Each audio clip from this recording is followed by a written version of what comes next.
let's go through the morning's newspapers now. We're joined by the editor of Politico's London Playbook, Rosa Prince, and by the political correspondent at The Independent, Zoe Grunwald. Zoe, Rosa, thank you very much for being with us this Saturday morning. It's a little early for me, but thanks for being with us anyway. All right, let's crack straight on. We're going to look at the front pages of The Guardian, I think, to start with. What's the story? So this is the story that's leading in a lot of the papers, which is obviously the identifying of the two murderers who killed Brianna Ghey. So these were the two teenagers, Eddie Radcliffe and Scarlett Jenkinson, who have now been named, having been sentenced to 22 and 20 years in prison.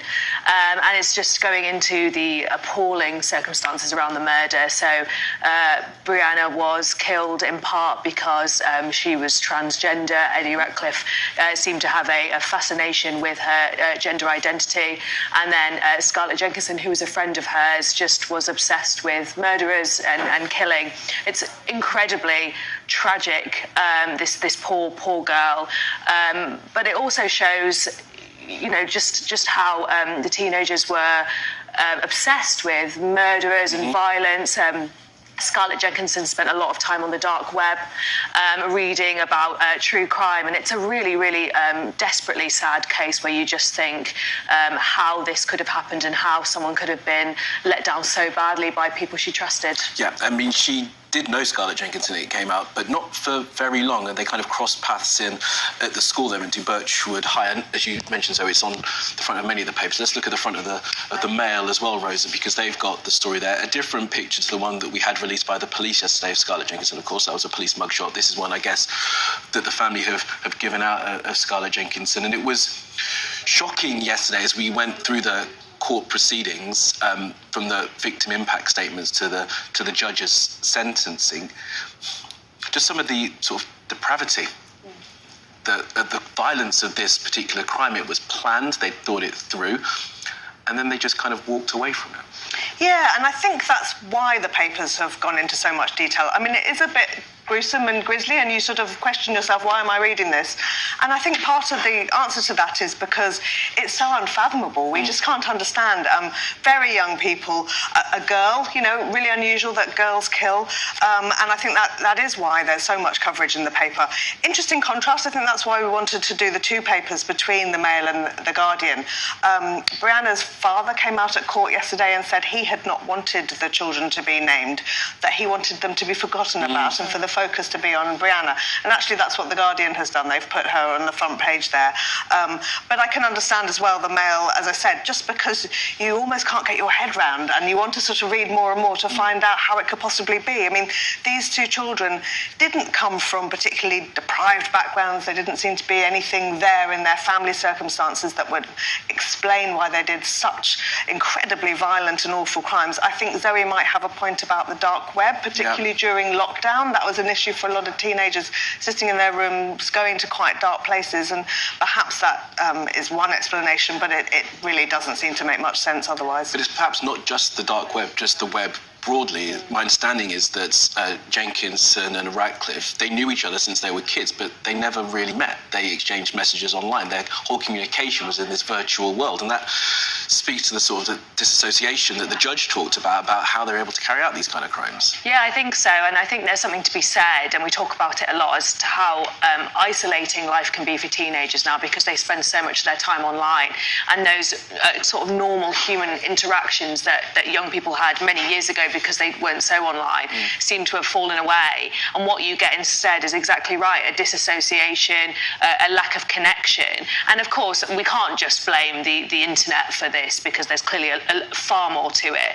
But I do think there is something to be said about how easy it is for young people who are quite vulnerable to fall into communities where these kind of things, violence, intense violence and darkness are really normalised. A question for the authorities, for the school involved. Scarlett Jenkinson was transferred from another school because of her behaviour.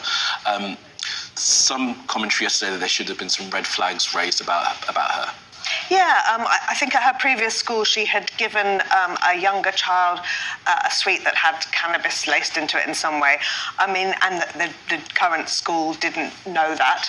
I mean, to me it sounds like it's not a great thing to have done. It sounds like the kind of thing that probably happens, you know, it's not uncommon.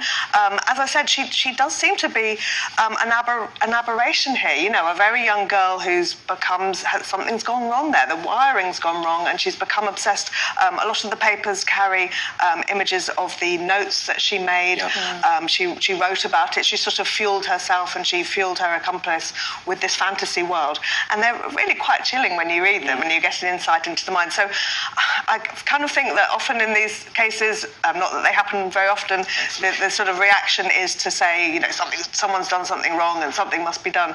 Sometimes there isn't. It's just an unfathomable, awful thing that's happened. And poor Brianna's parents today grieving and knowing that they've lost their darling child. Absolutely. All right, let's move on. We don't have loads of time left on the segment, but I do want to talk about the other story. Let's go to the front of the Times team, and this is about Abdul Zaidi, suspected of that corrosive substance attack in Clapham, still on the run, as Emma was telling us earlier. But this has now taken on a political, I mean, it was always going to, wasn't it, with an asylum seeker, but it has now, it's gathering pace. Yes, absolutely, it is gathering pace. So lots of papers are now pointing out that Azidi was smuggled into Britain on a lorry in 2016. He applied for asylum twice, which was refused because he had been convicted of sexual assault and indecent exposure in 2018, placed on the sex offenders register, but then his third appeal was granted in 2020. And the question is, how can this happen? How can somebody who is on the sex offenders register, who is an asylum seeker, be given asylum in the UK and have that status? And of course, now the unthinkable has happened, and he has committed an absolutely, or is alleged to have committed an absolutely terrible crime where several people have been hurt, including children. And this, of course, immigration and asylum seekers are so political at the minute. There's so much conversation around what we should be doing about our borders. It's hugely salient for especially the right of the Conservative Party. And this issue seems to have sort of played directly into those conversations. And I think, if anything, it's going to put more pressure on the government to clamp down on illegal immigration. I mean, some of the detail of it is slightly opaque, but it is clear that he applied for asylum 3 times, got it on the 3rd time, and was convicted of a sexual offence. And no matter what you think about the state of the asylum system now, it would strike many people that is a strange way for the system to work, that a person can be convicted of an offence like that, have 2 goes at getting asylum, and then still be in the country. Yeah, and I also heard the local MP, actually, the local Labour MP, talking about the aspect that is not so much discussed in the papers today, which is violence against women and girls. I mean, why was a sex attack and a child sex offence not being treated more seriously in whatever forum it was in? Yes, in the asylum system, but also in the safeguarding system. I mean, we hear, obviously, as Zoe said, it's an allegation, he's the suspect rather than the convicted person, but that there was some connection between him and the victims. Why were they not better protected? Why is violence against women and girls not treated more seriously, and why isn't that the top line as much as immigration? That flag, shouldn't it, really, for this individual immediately? Well, you would think so. Yes, you would. Guys, more from you throughout the morning. We're out of time on this segment, but thank you very much for now, Zoe and Rosa. All right, plenty more to come this morning on The Breakfast Show, but let's take a look at the weather forecast.